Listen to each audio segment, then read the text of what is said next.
Et votre grand journal du soir se poursuit sur Europe 1 avec vous, Sébastien Krebs. Demain rouvre partiellement le sanctuaire de Lourdes. Vous recevez son recteur, Monseigneur Olivier Ribado-Dumas. Bonsoir, Monseigneur Ribado-Dumas. Merci d'être avec nous en direct.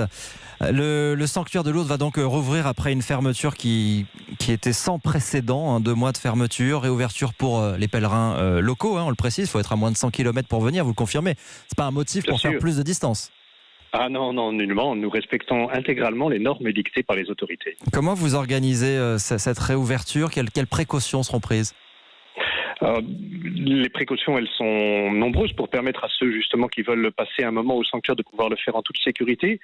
L'accueil est privilégié. Les pèlerins qui arriveront seront accueillis aux portes du sanctuaire par ce qu'on appelle des hospitaliers, c'est-à-dire ceux qui accueillent d'habitude les pèlerins et plus spécialement lorsqu'ils sont présents les pèlerins malades. Et ils seront invités à porter un masque, ils seront invités bien sûr à garder les distances de protection, ils seront invités à ne pas se rassembler à plus de groupes de 10 dans le plan qui a été prévu et qui a été soumis aux autorités préfectorales et aux autorités sanitaires. Et puis ils pourront voir une partie du sanctuaire, parce que tout le sanctuaire ne sera pas ouvert, ce sanctuaire fait plus de 50 hectares, mais ils pourront faire les gestes habituels qui sont ceux de Lourdes. C'est-à-dire qu'ils pourront prendre de l'eau grâce aux fontaines qui couleront de manière ininterrompue. Ils pourront, pour ceux qui veulent, se confesser. Ils pourront allumer un cierge dans cette chapelle de lumière et puis surtout se recueillir de l'autre côté du Gave, en face de la grotte. Non pas au pied de la grotte, parce que les chapelains, c'est-à-dire les prêtres et les religieux qui sont au sanctuaire, prient de manière continue depuis 2 mois dans cette grotte, mais de l'autre côté du Gave, ils pourront se recueillir pendant quelques instants. Donc la grotte ne sera pas ouverte, mais elle sera bien visible, si je comprends bien. Le sanctuaire ouvert uniquement l'après-midi, je crois, et il faudra réserver pour pouvoir se rendre où on peut arriver comme ça. Non, il n'est pas nécessaire de réserver. Le sanctuaire est ouvert de 14h à 18h tous les jours. C'est une ouverture progressive, c'est-à-dire que nous espérons bien qu'au fur et à mesure des semaines qui s'écouleront, les mesures qui nous seront demandées permettront que des pèlerins de plus en plus nombreux puissent venir. À l'évidence, la saison des pèlerinages ne sera pas celle qu'elle a été prévue, mais le fait que le sanctuaire rouvre, c'est une grande joie pour moi comme recteur, bien sûr, mais aussi, je crois, pour les pèlerins, parce que Lourdes a besoin des pèlerins, mais les pèlerins ont besoin de Lourdes. Et tout ce que nous avons vécu depuis 2 mois, nous avons reçu plus de 120 000 intentions de prière du monde entier pour demander à Marie de protéger les gens, d'exaucer leurs prières. Et ces 120 000 intentions de prière, ces contacts continus que nous avons eus avec des pèlerins du monde entier, dans toutes les langues, manifestent bien l'attachement des uns et des autres à Lourdes. Alors vous dites Lourdes a besoin des pèlerins et pas seulement sur le plan religieux, puisque le sanctuaire permet aussi à la ville de vivre économiquement. Les commerces autour de vous, autour du sanctuaire, ont aussi pu rouvrir, pu reprendre ? Ils vont, j'espère, pouvoir reprendre, mais cette crise sanitaire est une catastrophe sur le plan économique pour l'ensemble du bassin lourdais. Les hôtels ont fermé, les restaurants, les commerces également. 1 euro dépensé au sanctuaire, c'est 12 euros dépensés dans la ville de Lourdes.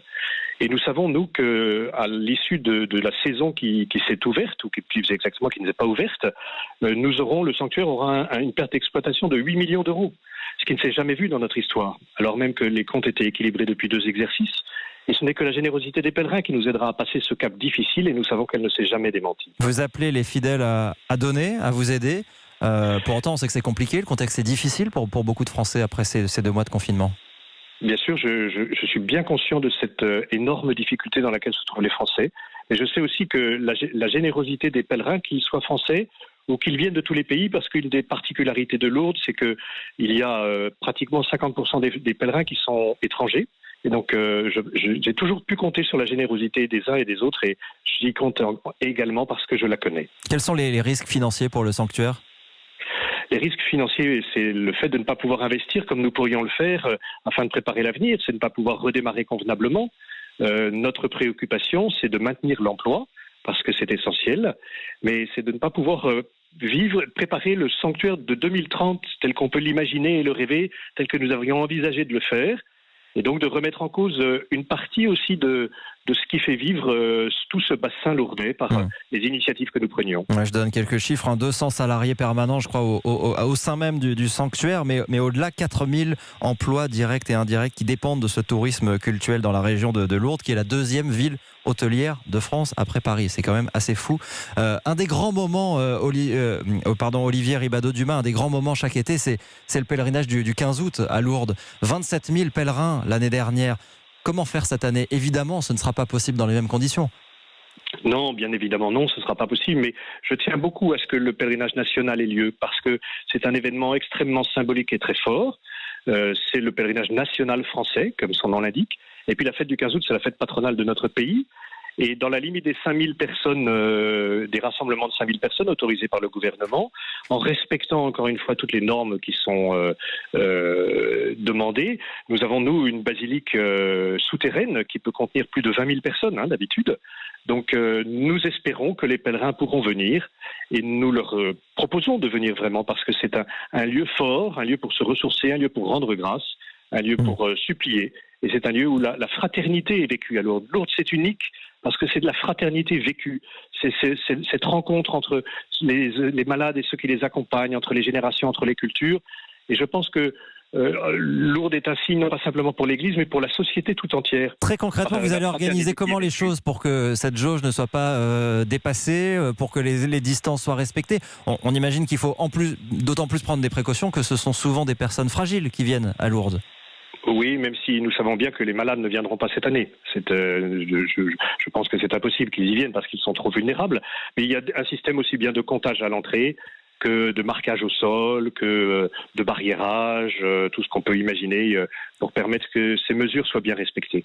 Olivier Ribadeau-Dumas, le déconfinement a progressivement commencé, pas pour les messes et les cérémonies religieuses qui restent interdites au moins jusqu'à la fin du mois de mai. Il y a un certain nombre de fidèles qui s'en sont émus. Le Parti chrétien-démocrate notamment estime que c'est une menace sur la liberté de culte. Est-ce que ça vous paraît justifié que les messes ne puissent pas reprendre aujourd'hui ?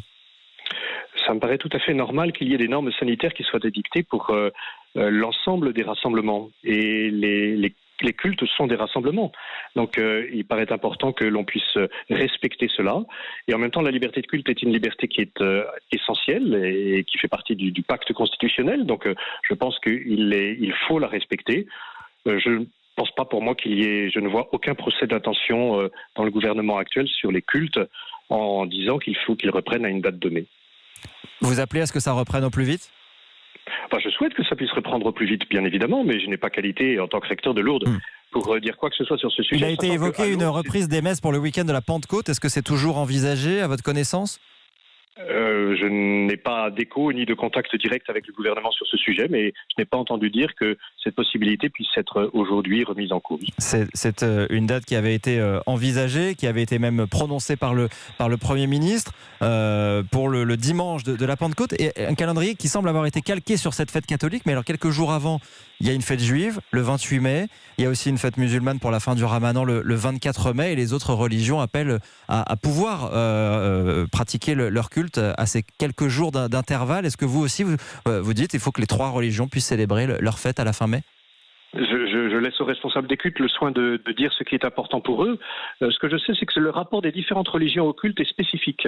Nous n'avons pas, nous catholiques, le même rapport au culte que nos frères juifs ont. Ils ont, eux, développé des liturgies domestiques, alors que la liturgie synagogale est différente.